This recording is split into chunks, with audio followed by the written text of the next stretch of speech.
Welcome back to Semper Fi Mechanic. If you haven't subscribed yet, please do. Today's video is about getting a new 3-ton low-profile jack from Harbor Freight. So you can see we picked one up. It's the lowest price one they had. It's a 3-ton low-profile jack, the Pittsburgh kind. We're getting it because our old one from Harbor Freight, same kind, 3-ton low-profile, broke on us. It's 2 cylinders on the back. You can see one snapped. Alright, we're going to go ahead and get it open. All you need is a knife. It was only held in by 2 pieces of tape on one side, so maybe the box was beat up a little bit. Anyway, we're opening it. Regular cardboard box. As soon as you open it, you see the jack handle.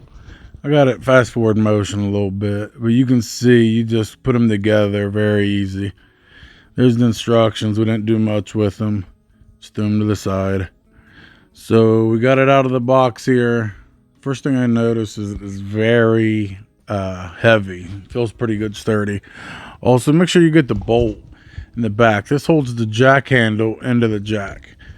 But before you can even remove the jack handle, there's this little black piece that's right there. See, it's like a little stop.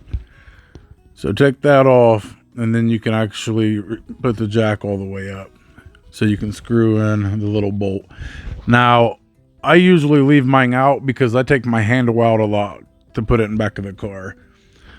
Now, once you get it together, these instructions are for bleeding the jack and getting the air out of it. First thing we do is we turn the handle to the left to open up the valve. Second step, it says remove 4 screws holding on the pump cover. There'll be 2 on each side, just a normal little screwdriver. Once you get these 2 off, then you'll be able to get the Phillips head right there. You take that out and you'll see the jack fluid. So you're going to put your foot on the jack here and hold it down as you pump it up 7 or 8 times. After that, you're going to go ahead and fill the jack up with more fluid if it needs it. If it doesn't, you simply put the Phillips head screw back in and tighten it down and put your cover back on. Now what you're going to do is tighten this back up, turn it to the right, pump it up, measure it, make sure it's at the full 20 inches that it's supposed to be. And now you can use it. But we had to bleed it first before we could use it. I noticed it rolled pretty good, especially being on this driveway of mine.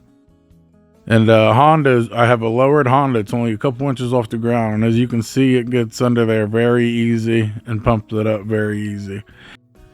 So in my conclusion, these jacks are identical. So I'm not sure why they replaced the gray one with the red one. The gray one lasted me 3 years, so we'll see about this red one. Alright guys, that's it for today's video. If you liked it, hit the thumbs up. Leave me a comment. Let me know if there's a video you personally would like to see. And please subscribe. Semper Fi till next time.